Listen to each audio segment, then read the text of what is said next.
Hi കൂട്ടുകാരെ, മിനീസ് കിച്ചണിലേക്ക് എല്ലാവർക്കും സ്വാഗതം. ഇത് നാരങ്ങാവെള്ളത്തിന്റെ റെസിപ്പിയാണ്. നാരങ്ങാവെള്ളം എല്ലാവർക്കും ഉണ്ടാക്കാൻ അറിയാം. തേങ്ങാപ്പാലും കൊണ്ടുള്ള ഒരു നാരങ്ങാവെള്ളത്തിന്റെ റെസിപ്പിയാണ് കാണിക്കുന്നത്. ഇപ്പോൾ എല്ലാവരും ഒക്കെ ഉണ്ടാക്കുന്ന റെസിപ്പിയാണ്.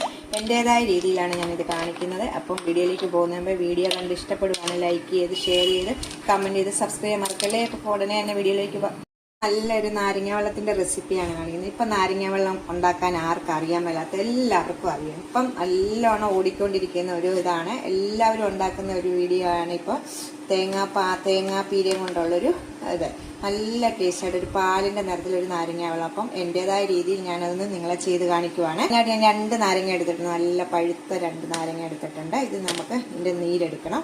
2 ടേബിൾ സ്പൂൺ തേങ്ങ എടുത്തിട്ടുണ്ട്. ഒരു ചെറിയ കഷ്ണം ഇഞ്ചി എടുത്തിട്ടുണ്ട്. പച്ചമുളക് എടുത്തിട്ടുണ്ട്. ഇത്രയും വേണ്ട, ഇതിന്റെ പകുതി എടുക്കത്തുള്ളൂ കേട്ടോ. നമുക്കിനി ഇതിന്റെ നാരങ്ങയുടെ നീരൊക്കെ ഒന്ന് പിഴിഞ്ഞെടുക്കട്ടെ. ഇത് പിഴിഞ്ഞെടുത്തിട്ടുണ്ട് കേട്ടോ. ഇതുപോലെ കുരുവെല്ലാം കളഞ്ഞ് നല്ലോണം പിഴിഞ്ഞെടുത്തിട്ടുണ്ട്. ഈ മിക്സിയുടെ ജാറിലേക്ക് നമുക്ക് ഈ നാരങ്ങയുടെ നീര് ഒഴിക്കാവേ. പച്ചമുളക് ഞാൻ ഇത്രേ എടുത്തിട്ടുള്ളൂ കേട്ടോ. ആ ഒരെണ്ണത്തിന്റെ കണ്ടോ, ഇത്ര പാകം എടുത്തിട്ടുള്ളൂ. പച്ചമുളക് എരിവിന് വേണ്ടിയല്ല, അതിൻ്റെ ഒരു ടേസ്റ്റ് കിട്ടാൻ വേണ്ടിയാണ്. ഇഞ്ചി ഞാൻ ചെറുതായിട്ട് കനം കുറച്ച് അരിഞ്ഞിട്ടുണ്ട്. അതുകൂടെ അതിനകത്തിട്ട് 2 ടേബിൾ സ്പൂൺ തേങ്ങയെ ഇട്ടിട്ടുണ്ട്. പഞ്ചസാര അവരുടെ മധുരത്തിന് അനുസരിച്ച് ഇടുക. ഞാനിപ്പോൾ ഒരു 3 ടേബിൾ സ്പൂൺ പഞ്ചസാര ഇട്ടിട്ടുണ്ട്. ഇനി നമ്മൾ കുറച്ച് വെള്ളം ഒഴിച്ചിട്ട് വേണം നല്ലോണം ഒന്ന് ഇത് അരച്ചെടുക്കണം കേട്ടോ. നല്ലോണം അരച്ചെടുക്കണം. ഒത്തിരി വെള്ളം ഒഴിച്ചു കഴിഞ്ഞാൽ ഇത് അരയാൻ പാടായിരിക്കും. അതുകൊണ്ട് നമുക്ക് കുറച്ച് വെള്ളം ഒഴിച്ചിട്ട് നമുക്കിതൊന്ന് അരച്ചെടുക്കാം. ആ കൊച്ചു കഷ്ണമായിട്ട് ഇഞ്ചി ഇട്ടത് പെട്ടെന്ന് അരിഞ്ഞ് കിട്ടാൻ വേണ്ടിയാണ് കേട്ടോ. എന്നിട്ട് നമുക്കിതൊന്ന് അരച്ചുകൊണ്ട് വരാം. അരച്ചിട്ട് വന്നിട്ടുണ്ട്. 1 മിനിറ്റ് നേരം നമ്മളൊന്ന് അരയ്ക്കണം ഇത് കേട്ടോ. നല്ലോണം തേങ്ങയുടെ പാലും ഇതെല്ലാം കൂടെ മിക്സായി നമ്മുടെ പഞ്ചസാരയും നല്ലോണം അടിഞ്ഞു കിട്ടും. നമുക്കിനി ഇത് ഒരു അരിപ്പ വെച്ചിട്ട് ഒരു പാത്രത്തിലേക്ക് ഒഴിക്കാവേ. നമ്മളിനിയിപ്പം നമുക്ക് ആവശ്യമുള്ള അത്രയും വെള്ളം ചേർക്കാവേ. 2 നാരങ്ങയുടെ പുളിക്കനുസരിച്ചുള്ള വെള്ളം നമുക്ക് ചേർക്കണം. ഞാൻ എത്രയാണ് ചേർക്കുന്നതെന്ന് പറയാം നിങ്ങൾക്ക്.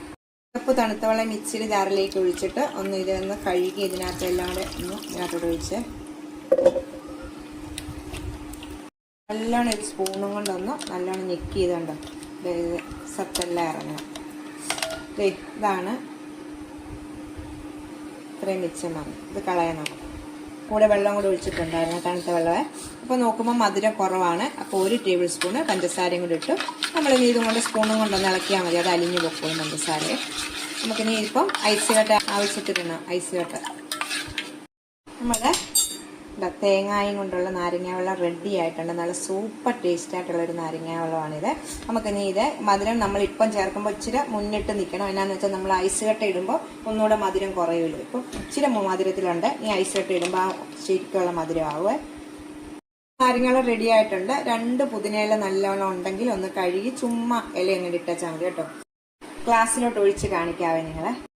ഗ്ലാസ്സിലോട്ട് ഒഴിക്കുവാണ് ഇത് കേട്ടോ. നമ്മൾ കുടിക്കുമ്പോൾ ഈ പുതിനയില അങ്ങ് എടുത്ത് കളഞ്ഞാലും മതി കേട്ടോ. പുതിനയിലയൊക്കെ നല്ലതാണല്ലോ നമ്മുടെ ആരോഗ്യത്തിൽ. അപ്പോൾ ഈ ചൂട് സമയത്ത് ഒരു നാരങ്ങ വെള്ളമൊക്കെ കുടിക്കുന്നത് നല്ലതാണ്. ഓരോരോ ജ്യൂസിൻ്റെ ഒക്കെ വീഡിയോ ഞാൻ ഇടാം കേട്ടോ. എല്ലാവരും ഒന്ന് ട്രൈ ചെയ്ത് നോക്കണം. നാരങ്ങ വെള്ളം ഉണ്ടാക്കി ഇപ്പോൾ ചൂട് സമയത്തൊക്കെ ഉച്ച സമയത്ത് ഇങ്ങനെ കുടിക്കണം കേട്ടോ. നല്ല ടേസ്റ്റ് ആയിട്ടുള്ളൊരു നാരങ്ങ വെള്ളമാണ് കേട്ടോ. എല്ലാവരും ഒന്ന് ട്രൈ ചെയ്ത് നോക്കണം കേട്ടോ. ടാറ്റാ.